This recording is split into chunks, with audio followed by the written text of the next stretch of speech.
Hello, नमस्ते, आदाब, सत श्री अकाल। केम छो और केमन आछो। तो चलो स्टार्ट करते हैं चैप्टर 24 to 25 और आज का स्टोरी उधर से स्टार्ट होगा जिधर से पहले वाला एपिसोड खत्म हुआ था और जहां पर हमने देखा था कि ह्यून बहुत ही ज्यादा बीमार था और फिलहाल अभी वो थोड़ा ठीक है और वो अपने मन में पिछली रात के बारे में सोच रहा था कि क्या हुआ था पिछली रात को, जहाँ पर उसने अपना नस काट दिया था और जहाँ पर जे कहने लगता है कि तुम मुझे भी मार दो, अगर तुम मुझे मार नहीं सकते तो ये मत कहो कि तुम मुझे हेट करते हो। और ये सारी बातें वो अपने मन में सोचने के बाद वो कहने लगता है कि ऐसा नहीं है कि मैं तुम्हें मार नहीं सकता हूँ, मैं तुम्हें विदाउट हेजिटेट मार सकता हूँ और ये करने से ये सब ऐसे ही खत्म हो जाएगा, तो मेरा इतना ज्यादा हर्ट कोशिश करने का क्या फायदा। फिर वो अपने मन में कहने लगता है कि क्या मैंने तुमसे ये कहा कि मैं तुम्हें नफरत नहीं करता हूँ, मुझे नहीं मालूम कि मैं तुम्हें क्यों नहीं नफरत करता हूँ और मैंने दोबारा जन्म भी लिया है फिर भी मुझे कुछ भी समझ में नहीं आ रहा है और ये सारी गलत चीज कहाँ से स्टार्ट हुई थी। ये सारी बातें ह्यून अपने मन में कहने लगता है और चलो देखते हैं कि ये सारी गलत चीज कहाँ से स्टार्ट हुई थी और ये देखने के लिए हमें जाना पड़ेगा 100 यार्ड पीछे। तो चलो चलते हैं ह्यून और जे की पिछले जन्म में और देखते हैं कि कहाँ से ये सारी स्टोरी स्टार्ट हुई थी। ह्यून की लाइफ में सारी चीज गलत होना उसकी पिछली जन्म से ही स्टार्ट हो चुकी थी और ये दिखाया जा रहा है कि उसकी पिछली जन्म में उसका फैमिली ने उसका बड़ा भाई के बदले उसको फैमिली का सक्सेसर चूज कर लिया था, मतलब कि फैमिली का आने वाला हेड। और तब से ह्यून को ऐसा लग रहा था कि उसका बड़ा भाई उसे अवॉइड कर रहा था और तब वो अपने बड़े भाई को मनाने के लिए उसके कमरे में जाता है और अपना बड़ा भाई को पुकारने लगता है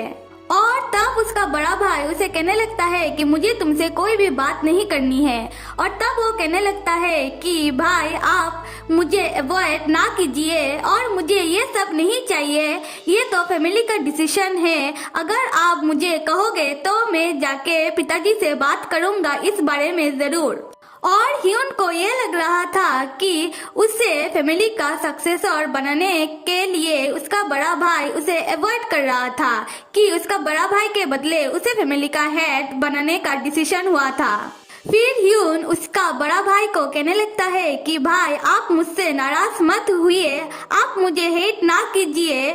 आप मुझसे बातें क्यों नहीं कर रहे हो। फिर उसका भाई उससे कहने लगता है कि मैं तुम्हें हेट नहीं करता हूँ, इनफैक्ट मैं तुम्हें बहुत ही ज्यादा लाइक करता हूँ। और ये सुनने के बाद ह्यून थोड़ा शॉक हो जाता है और फिर जो होता है वो होना नहीं चाहिए था, क्योंकि तब उसका बड़ा भाई उसके साथ जबरदस्ती करता है और जब वो ह्यून के साथ जबरदस्ती कर रहा था तब ह्यून अपने मन में कहने लगता है कि उस समय ये आदमी मेरे भाई से ज्यादा एक मॉन्स्टर लग रहा था मुझे, मतलब कि ह्यून का भाई ह्यून को इसलिए अवॉइड नहीं कर रहा था कि ह्यून को फैमिली का हेड बनाने का डिसीजन हुआ था, बल्कि वो इसलिए ह्यून को अवॉइड कर रहा था कि वो ह्यून को अपनी भाई की तरह नहीं बल्कि दूसरी ही तरह वो ह्यून को पसंद कर रहा था, इसलिए। फिर बैकग्राउंड पर ह्यून कहने लगता है कि मुझे ऐसे लोगों पर बहुत ही ज्यादा दया आता है जो कहते हैं कि मुझे बहुत ही ज्यादा लाइक करते हैं और कहने के बाद वो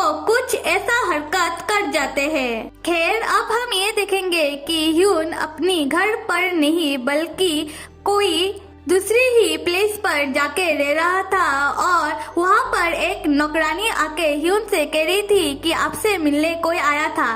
और ह्यून कह रहा था कि हाँ मुझे पता है कि कौन हो सकता है, मेरा भाई होगा और जब भी वो मेरे बारे में पूछे तब तुम उससे एक ही बात कहना कि मुझे उससे नहीं मिलना है और ना ही मुझे उसका शक्ल देखना है। और यहाँ पर एक लड़की को भी दिखाया गया है जो ह्यून के लिए गर्म पानी लेके आई थी और ह्यून उससे कह रहा था कि मेरा बाल को तुम टाई कर दो और तुम मेरे बारे में इतना ज्यादा फिक्र मत करो, आई एम फाइन और मैं जब एकदम ठीक हो जाऊंगा तब मैं यहाँ से चला जाऊंगा। और ये सुनने के बाद ही वो लड़की अचानक से रोने लगती है और ह्यून जब उसे नोटिस करता है तब वो पूछने लगता है कि क्या तुम रो रही हो, और फिर वो लड़की ह्यून की पास से भाग जाती है, वो भी रोते हुए। और वो जो लड़की है ना, वो बोल नहीं सकती थी। खैर, फिर दिखाया जा रहा है कि ह्यून किसी काम से किचन में आया था और उसे दूसरी नौकरानी से पता चलता है कि उस लड़की को कहीं दूर जाना पड़ता है और पानी लेके आना पड़ता है इतनी ठंड में, वो भी डिश वॉश करने के लिए। और ये सुनने के बाद ह्यून को थोड़ा बुरा लगता है उस लड़की के लिए। फिर वो ऐसा कुछ बनाता है जिससे पानी डायरेक्ट उसके पास आ सके, वो भी हॉट वाटर, जिससे उसे काम करने में आसानी हो। और जब वो लड़की दूर से पानी लेके आती है तब ह्यून उसका हाथ पकड़ के कहने लगता है कि मैंने तुम्हारे लिए ऐसा कुछ बनाया है तो तुम इसे फ्रीली यूज कर सकती हो। और ये सुनने के बाद वो लड़की ह्यून का हाथ झटक कर चली जाती है। और ये देखने के बाद ह्यून को थोड़ा बुरा लगता है और बाद में उसे एक ओल्ड मैन से पता चलता है कि ये लड़की इधर आती है सिर्फ ह्यून को देखने के लिए। फिर ह्यून ने जो भी बनाया था उस लड़की के लिए कि उसे काम करने में आसानी हो, वो जाके वो खुद ही अपने हाथों से तोड़ डालता है और कहने लगता है कि मैंने तो बनाया था ये तुम्हारे लिए, अगर तुम इसे यूज ही नहीं करोगी तो क्या फायदा इसका। यहाँ पर ये देख के ऐसा लग रहा है कि ये लड़की शायद ह्यून को लाइक करती थी। यहाँ पर ठीक से बताया नहीं गया है इन दोनों की रिलेशनशिप के बारे में। और दूसरे सीन पर ये दिखाया जा रहा है कि ह्यून को एम्परर वांजी के लिए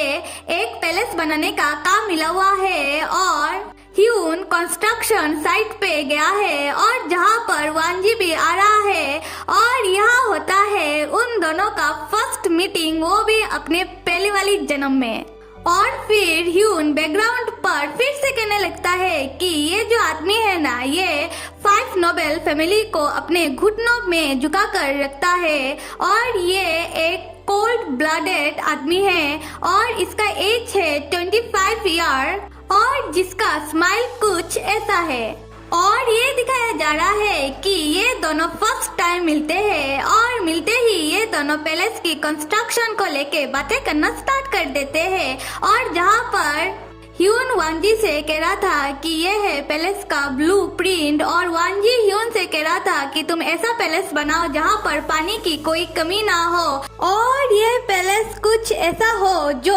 हजारों सालों तक एकदम वैसा का वैसा ही रहे। और जब वांजी ये सब कह के ह्यून से जा रहा था तब ह्यून अपने मन में कहने लगता है कि अचानक से मेरा हार्ट बीट इतना ज्यादा फास्ट क्यों हो गया। और ह्यून का चीक भी रेड हो गया था वांजी से बातें करने समय।